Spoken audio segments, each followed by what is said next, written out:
अस्सलाम वालेकुम students. Vital institute of information technology और इसके ज़ेर एहतमाम पाइथन प्रोग्रामिंग। और जैसा कि आप जानते हैं कि इसके कोर्स में अभी हमारा फ़ेज़ 1 चल रहा है और फ़ेज़ 1 में हम पाइथन की तमाम बेसिक्स और इसके जितने भी कॉन्सेप्ट्स हैं, इसके जितने भी छोटे छोटे प्रोग्राम्स हैं वो हम टच करते जा रहे हैं, जिसमें ज़ाहिर है अभी तक आप लोगों ने वेरिएबल्स को टैकल करना सीखा है, स्टेटमेंट्स को, फिर कंकैटिनेशन को, फिर डिफरेंट टाइप के मैथमेटिकल कैलकुलेशंस हमने परफॉर्म करना सीखी हैं। अब इस लेक्चर में, जो कि लेक्चर नंबर 11 है, इसके अंदर इंशाल्लाह हम लूप्स के बारे में पढ़ेंगे कि लूप्स क्या होता है, लूप्स को अंडरस्टैंड करेंगे। और ज़ाहिर है जो बच्चे पहली बार प्रोग्रामिंग कर रहे हैं, आई मीन टू से कि उनकी पाइथन पहली प्रोग्रामिंग है उनकी लाइफ की, तो उनके लिए डेफिनेटली लूप्स को समझना बहुत ज़रूरी है। बाकी जो बच्चे ऑलरेडी लैंग्वेजेस पर काम करते रहते हैं, मैट्रिक लेवल पर उन्होंने सी प्रोग्रामिंग वगैरह भी सीखी हुई है, जावा स्क्रिप्ट को भी जानते हैं, तो उनके लिए लूप कोई नई चीज़ नहीं है। बहरहाल लूप को मैं डिफ़ाइन करने की कोशिश करता हूँ कुछ सादा अल्फाज में। वो ये है कि loop is basically a technique to repeat something। अब समथिंग क्या हो सकती है? कोई स्टेटमेंट और any value a specific or infinite number of times। मतलब मैं कोशिश कर रहा हूँ कि आपको बहुत सादा अल्फाज में ये डिफ़ाइन करके बताऊँ कि लूप क्या है। देखें, लूप जो है बेसिकली वो एक टेक्निक है किसी भी प्रोग्रामिंग के अंदर। I am not talking specifically about Python. वैसे पाइथन की बात नहीं कर रहा। ऑब्वियसली लूप जो होता है ना, वो प्रोग्रामिंग के अंदर होता है और किसी भी प्रोग्रामिंग में हम लूप यूज़ करते हैं।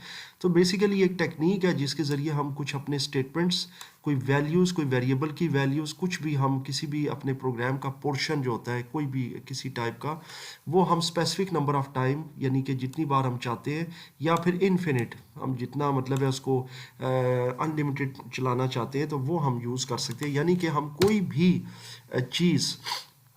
भी चीज़ से मेरी मुराद है किसी वेरिएबल की वैल्यू, कोई स्टेटमेंट, कोई हमारा टेक्स्ट स्ट्रिंग, कुछ भी, उसे हम अगर ज़्यादा से ज़्यादा बार रिपीट करना चाहते हैं, एक से ज़्यादा बार, तो उसके लिए हम लूप की टेक्निक यूज़ करते हैं। ठीक है, तो ये याद रखिएगा। यानी कि लूप जो होता है ना, वो ऑब्वियसली किसी चीज़ को लूप में चलाने के लिए, यानी कि कंटिन्यूसली चलाने के लिए यूज़ होता है। अच्छा, अब लूप का अगर लुग़वी माने देखें तो वो एक गिरा को भी कह सकते हैं, फंदे को भी कह सकते हैं, कि लूप उसी को कहते हैं। और इसी से ये वर्ड जो है ना, समझे, मुस्तार लिया गया है प्रोग्रामिंग के अंदर, कि जब हम कोई स्टेटमेंट या कोई सेट ऑफ स्टेटमेंट्स को बार बार रिपीट करवाना चाहते हैं तो हम लूप की टेक्नोलॉजी यूज़ करते हैं। अच्छा जी, दो तरह के लूप होते हैं पाइथन में, फॉर है और वाइल है। ठीक है, अब जाहिर है कि मैं चूँकि पाइथन ही की बात करूँगा क्योंकि हम यही प्रोग्रामिंग अभी हम सीख रहे हैं और इस लेक्चर में भी पाइथन का ही तस्करा है। तो फॉर और वाइल लूप्स जो है ना, वो हम यूज़ करते हैं पाइथन के अंदर। और बहुत ज़्यादा अगर मैं बात करूँ तो फॉर लूप के ऊपर बहुत ज़्यादा काम होता है। जैसे जैसे हम लेक्चर्स में आगे जाएंगे, आपको इंशाल्लाह फॉर और वाइल के हवाले से मैं बताता जाऊंगा इनकी डिफरेंट टेक्निक्स। लूप का फ़ायदा क्या है? Obviously loop is useful in a way to repeat steps, statements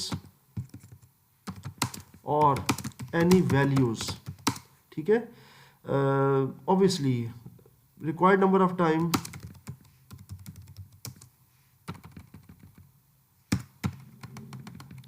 a required number of times or infinite times to save time and typing। ठीक है, तो इससे ये होता है कि हमारा जो एक टीडियस वर्क होता है ना, हमारी जो बहुत ज़्यादा टाइपिंग हो रही होती है किसी चीज़ में, उससे हम बच जाते हैं, हम अपना वक्त बचा सकते हैं लूप के ज़रिए। मिसाल के तौर पे मैं समझाता हूँ जी कि मैंने अब अदनान टाइप करना है, तो अब अदनान को मैंने 5 दफ़ा टाइप करना है, तो कॉपी पेस्ट कर सकता हूँ इसको, मैं कुछ भी कर सकता हूँ। जैसे मैंने कॉपी किया, फिर मैंने पेस्ट किया, और अगर इसी चीज़ को हमने 50 बार करना है, फिर मैं इसको 5 को मैं कॉपी करूँगा, 5 से फिर 10 करूँगा, ठीक है ना। फिर ये मैं एक बार फिर मैं कॉपी पेस्ट करता जाऊँगा रिक्वायर्ड नंबर ऑफ़ टाइम, तो वो मुझे 50 बार मिल जाएगा। तो यानी कि एक बड़ा ही टीडियस प्रोसेस होता है, और ये उस वक्त और ज़्यादा बढ़ जाता है जब आपने कोई चीज़ 300, 400, 1000 या 1500 दफ़ा आपने जो है ना प्रिंट करनी हो, या उससे भी ज़्यादा करनी हो, या इन्फिनिट टाइम्स आपने कोई चीज़ रिपीट करनी हो, तो फिर आपके लिए बहुत ही मुश्किल हो जाता है। किसी हद तक हम कह सकते हैं इम्पॉसिबल पे आप चले जाते हैं। वहाँ पर जो है ना लूप आपका काम आता है कि लूप के ज़रिए आप 1 या 2 लाइंस के अंदर जो है अपना कोड डिफ़ाइन कर देते हैं, और वही चीज़ फिर आपकी जो है ना वो आपके मुताबिक, आपकी रिक्वायरमेंट के मुताबिक वो रिपीट होना शुरू हो जाती है। तो ये बेसिकली लूप का कॉन्सेप्ट होता है आपकी पाइथन प्रोग्रामिंग के हवाले से। अब मैं बता देता हूँ, वैसे तो लूप हर प्रोग्रामिंग में यूज़ होते हैं। अब हम चलते हैं जी अपने प्रैक्टिकल की तरफ। सबसे पहले हम अपना इंटरप्रेटर स्टार्ट करते हैं पाइथन का, और यहाँ पर अभी आप देख रहे हैं कि ग्रेटर देन के 3 साइन आ रहे हैं। अब इस कोशिश करूँगा कि इस लेक्चर में मैं ये एक या दो क्वेश्चन आपके जो है ना लाजमी शामिल करूँ। क्वेश्चन यही होता है कि जी ग्रेटर देन के साइन आ रहे होते हैं, इनका क्या मतलब है, और उसमें डॉट डॉट आ रहे होते हैं 3, उनका क्या मतलब है। मैं इससे पहले भी शायद, मेरा जहाँ तक ख्याल है, पिछले 10 लेक्चर्स में से किसी लेक्चर में मैं बता भी चुका हूँ। हो सकता है कि मैंने बहुत डिटेल के साथ ना बताया हो। बहरहाल इसकी डिटेल यही है कि ये जो 3 ग्रेटर देन के साइन है ना, ये आपको प्रॉम्प्ट करते हैं कि यहाँ से आपका जो कोड है वो चलेगा, यहाँ आप टाइप कर सकते हैं। यानी ये आपका करंट इंसर्शन पॉइंट होता है या फोकस पॉइंट होता है। और वो जो 3 डॉट डॉट आ रहे होते हैं, उसका मतलब ये होता है कि प्रोग्राम अभी कंटिन्यू है, और अभी आपको एंटर करके इमीडिएटली आउटपुट नहीं मिलेगी। यानी ये जो 3 ग्रेटर देन के साइन होते हैं ना, इसमें तो ये होता है कि जैसे अब आपने प्रिंट किया और आपने कोई भी टेक्स्ट प्रिंट कर दिया, जी ये मैं प्रिंट करना चाहता हूँ, जैसे ही एंटर किया तो ये चीज़ आ जाएगी।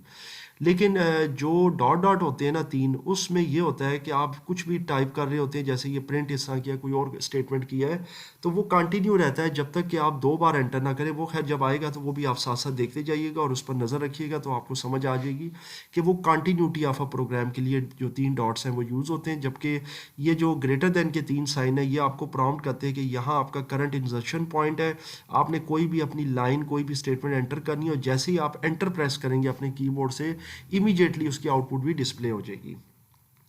चलिए अब हम लूप की तरफ चलते हैं, जो हमारा जाहिर है कि आज का टॉपिक है और प्रैक्टिकल भी हमने परफॉर्म करना है। तो सबसे पहले हम लूप को देख लेते हैं कि लूप के अंदर मैं कुछ अपना टेक्स्ट डिस्प्ले कराना चाहता हूँ। लेट्स सपोज है जी vital.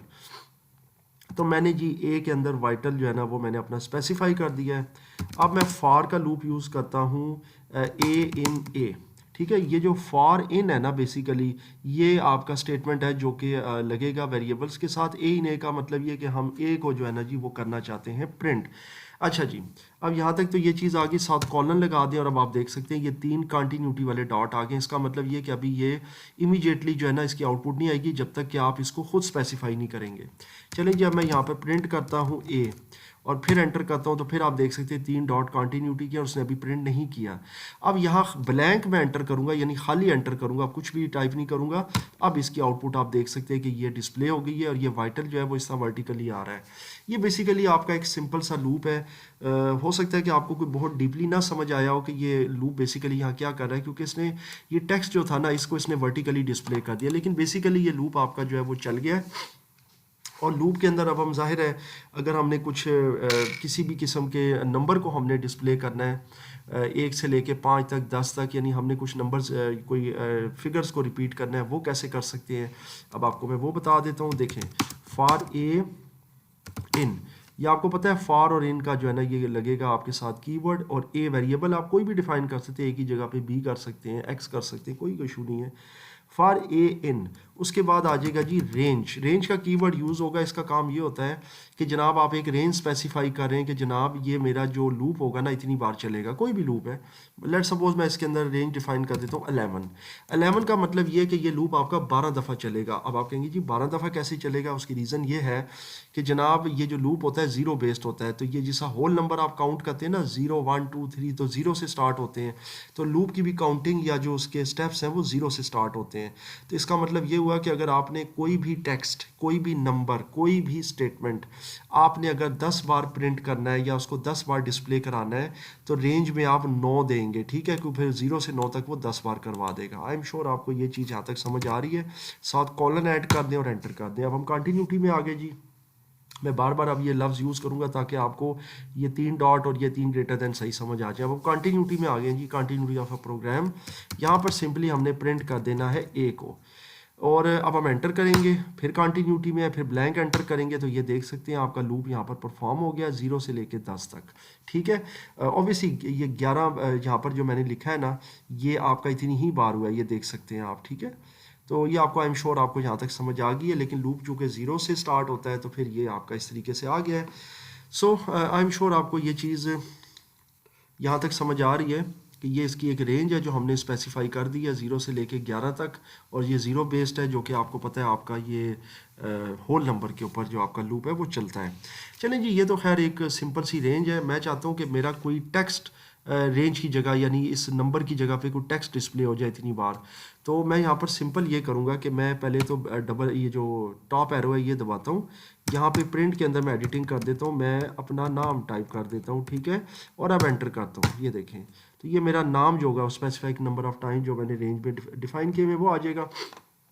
So I am sure आपको ये चीज़ समझ आ गई कि किस तरीके से आप चला रहे हैं। कॉन्सेप्चुअली लूप बहुत आसान है, आपके पाइथन के अंदर इसके ऊपर आप बासानी जो है वो काम कर सकते हैं, इसमें किसी किस्म का आपको कोई इशू आई एम श्योर नहीं आता है। ठीक है, अब मैं अगर डायरेक्टली फॉर के अंदर मैं वेरिएबल और उसको मैं वैल्यू भी देना चाहूँ तो वो भी दे सकता हूँ। जैसे फॉर मैं करता हूँ ए इन, और यहाँ पर मैं कोई भी टेक्स्ट इसको दे देता हूँ अपना, और साथ ही कॉलन लगा देता हूँ। ठीक है, कंटिन्यूटी में हम आ गए, और साथ आप देख सकते हैं कि ये इंडेंट आ गई। ये बहुत इंपॉर्टेंट है, इस इंडेंट को आपने ख़त्म नहीं करना, यहीं से जहाँ से वो कर्सर ब्लिंक करवा रहा है ना, जो करंट इंसर्शन पॉइंट है, यहीं से आपने स्टार्ट करना है।